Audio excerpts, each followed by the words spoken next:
السلام عليكم ورحمة الله وبركاته.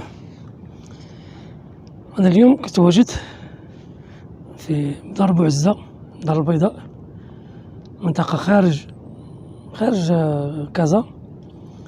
سبحان الله العظيم، هذا المكان هذا غريب. سبحان الله العظيم، عندما تشاهده تظن أنك في لويزيانا ولا في فلوريدا، ولا كأنك في عهدة في عهد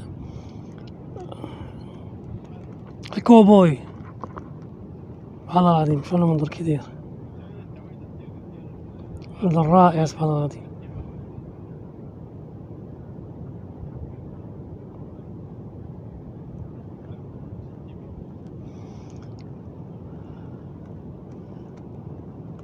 شوف كيفاش يعني حجر مصطفى، يعني وحدة فوق وحدة. سبحان الله العظيم، سبحان الله العظيم، روعة. المكان هذا فريد من نوعه هنا فيه، وإلا وقفت كيبان لكم بأن راه داكشي غير صغيور ماشي كبير، كأنه كهف عميق. سبحان الله العظيم، انظر.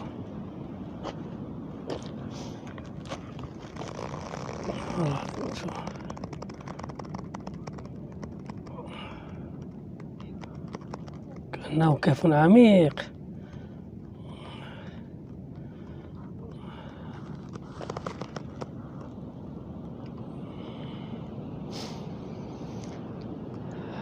ما نظنش ان كاين شي منطقة كتشبه لهاد المنطقة ديال دار بوعزة، هاد الجمالية، هاد الحجارة، كيفاش صنعها الله سبحانه وتعالى بهذا الشكل، بهذه الاشكال، بواسطة الامواج، بواسطة المد والجزر.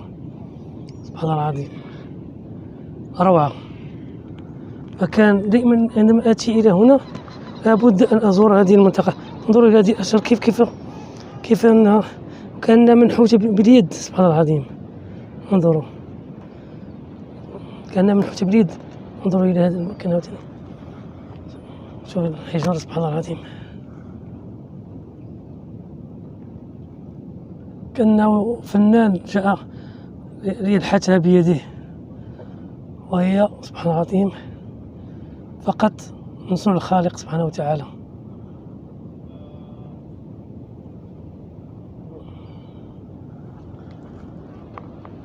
عندما تشاهدها من التحت كأنك، انظر إلى هذا، عجيب. سبحان الله العظيم، عجيب، منظر رائع. من جاء إلى الدار البيضاء لا بد أن يزور هذه المنطقة، منطقة جميلة وساحرة. عظيم.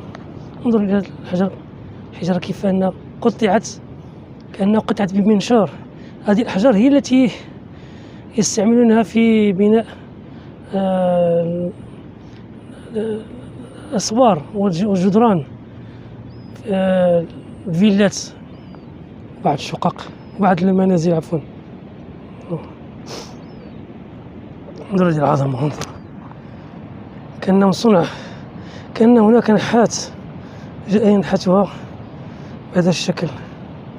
سبحان الله العظيم، روعة.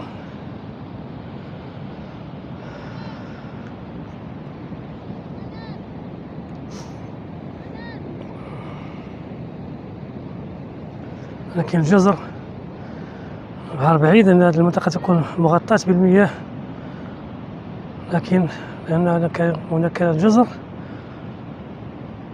قد تمتلئ فيه بعد الزوال النورس. عجيب، منطقة رائعة، رائعة عن جد، رائعة.